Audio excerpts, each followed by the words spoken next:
Oh, hi! I haven't seen you here. That's a lie. I wouldn't have been wearing not my pajamas. How are you doing? Everything is good? Do you need some coffee, some tea? Welcome back to my channel. I hope you are having a fantastic day so far. Today's topic is all about Instagram for interior designers. I think it's a very interesting topic, and maybe it's one of your goals in 2021 to actually grow your Instagram page or YouTube or whatever. But today we're going to be specifically talking about Instagram, and you're gonna learn why you need Instagram, how do you leverage it to be a better interior designer, to get more projects and to connect to more people. So let's dive right in, shall we? Before we do start, there's two things that I want to tell you. First of all, please leave your handle, Instagram handle, down below. I would like to go and check your profiles out. I'd like to see what other designers do. And also, oh my god, I just spilled coffee on myself. As long as it's on my pants and not the carpet, then I'm happy. That's how you know I'm an interior designer. So please drop your handle on Instagram down below. Also, I want you to know that I have timestamps in the description on probably every single video that you'll watch. So if you want to jump between the points, check the timestamps down below. Let's start by the why. Why do we need an Instagram account in this day and age? Well, we need it for different reasons, but basically as interior designers we can get more clients if we get our Instagram account together. It's one of the main drivers for clients for me. Over 1 billion people are on Instagram every single day, from 1 hour to 4 hours. So your potential client could be looking into Instagram while they see your profile, and you click and you get the new project that you wanted to get. It's great to connect with clients. It's incredible to showcase your work, so you get a proper portfolio and you work on your portfolio, you inspire others, and also you gather your work in one place. And also it's incredible for connecting with other designers, and it's one of my favorite things to do. So it gives you like a sense of purpose and community when you actually connect with other designers, not only look into their pages or like their pictures, when you talk to them and see what their struggles are, when you have a question. So overall, this platform is amazing. Let's start by looking into the very first impression on your Instagram profile, and that is the first page. You need to make sure that you get all the elements together. So as an introduction, you have your profile picture. It's what you greet people with, that they know this is the person that's working on it. Some people use logos. I do encourage you to put your face on it, just because as humans we connect to other faces better than we connect to names. If you are actually running a business account or a company account, then it's more likely that you prefer a logo, and that's fine, whatever you do you, okay? I'm just suggesting right here. The second thing that people look at is your bio. Keep it short, sweet, and bullet points and call to action in your bio, especially if you want more projects in 2021. Make sure that people are aware that you're open to getting new projects, consultation, whatever that you want to do, what you want to focus on. If you're open for collaborations, get inspired from people who you look up to, look at their bios, see what they have in their bios, their accomplishments, their certifications sometimes. Today is the official day of having a lot of airplanes in the sky. I don't know what's happening, but it is what it is, and we're just going to have to deal with it. Also, make sure that you utilize the highlights, which means that you need to be uploading on stories constantly. People see you're active on stories, they'll know you're active on your Instagram profile. Even if you're not as active into the content of your profile, make sure that you at least upload a story every day. Make sure you just take, for me, I take snippets of my daily life, and I really enjoy that, and I enjoy the interactions that happen afterwards. I do get some business contacts through my stories as well, which is really good. So overall, you need to be active. Not everything has to be completely perfect. Like, you don't have to upload through apps. There are plenty of apps, of course, if you want templates, but you don't even have to have a template. Like, there's the basics, which like adding text or greeting people every morning. Such an important element to stay in touch and to stay connected. The other things is utilizing the highlights to tell a story. So whatever, if you are doing something constantly, maybe keep it in a highlight, or if you have taken projects before,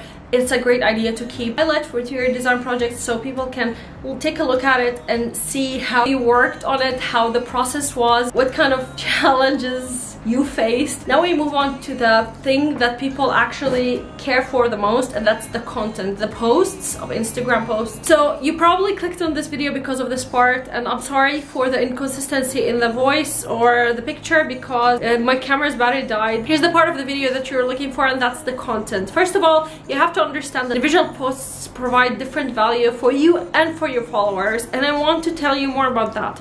So basically what you need to do is actually make sure that everything that you post on Instagram has a purpose and a value, and providing value can be entertainment value, it can be tips, advice, visual inspiration, and it can be anything that you would want. The more value you provide to your potential follower or your potential prospect or potential client, the more that you know that you are very educated about the subject that you're talking about or that the account is about.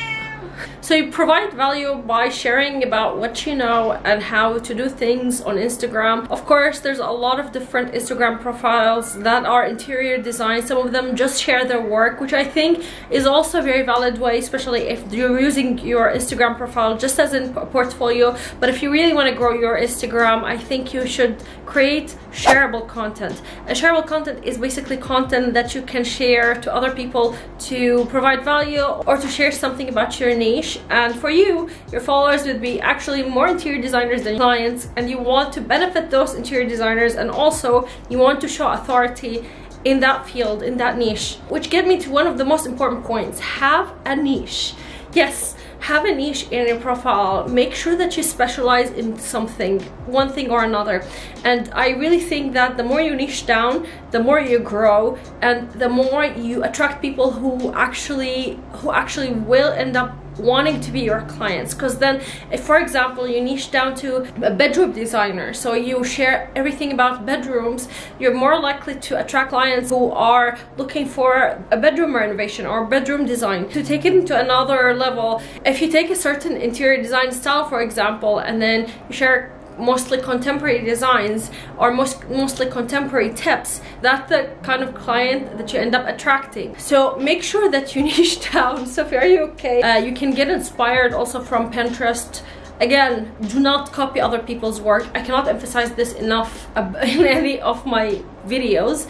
I think you should get inspired and you should credit when credit is due, but you should not copy exactly what other people are doing. You have to understand that each post serves you a different purpose. Some posts will get more engagement of likes and comments, and other posts are going to get more shares and saves, and that's okay. And thank you, Vanessa Lowe, for introducing me to this concept that if it's okay if the engagement of the picture or it doesn't have enough likes and comments, but it has a lot of saves or a lot of shares, then like it's fine because it's different type of posts. Speaking of Vanessa Lowe, she made a whole table and she talked about different Instagram posts that you could give and that will provide value for your followers and for your potential clients.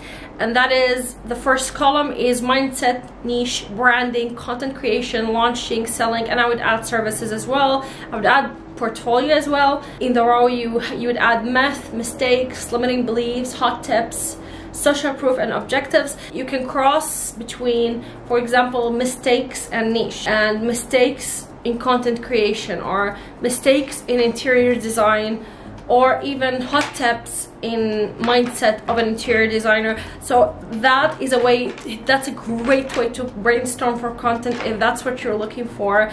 And now let's talk about more specifically how to create content as an interior designer. There are some ideas that you can implement today in your interior design Instagram account. You can share information about other designers. You can share a snippet of your design, behind the scenes of your design, a little bit about the process on how you individually do the design. You can share a very clear call to action, but make sure that you don't make every single post a call to action post. Make sure that some of the posts are not something that you are advertising about, just because you don't want solely a business relationship. You want to connect to people. That's what social media is about, and that's the social in social media. You can talk a little bit about quotations. Hi, baby. I was totally distracted by Sophie that I said quotations instead of quotes, like quotes. So when you hear quotations, just please turn it in your head as quotes. I can't even talk right now. So thank you for understanding. I was just mesmerized by my cute cat. You can talk about quotations that other interior designers have said, or that a quotation that you read that's related to the business. Talk a little bit about what your understanding is. Please don't forget about the hashtags.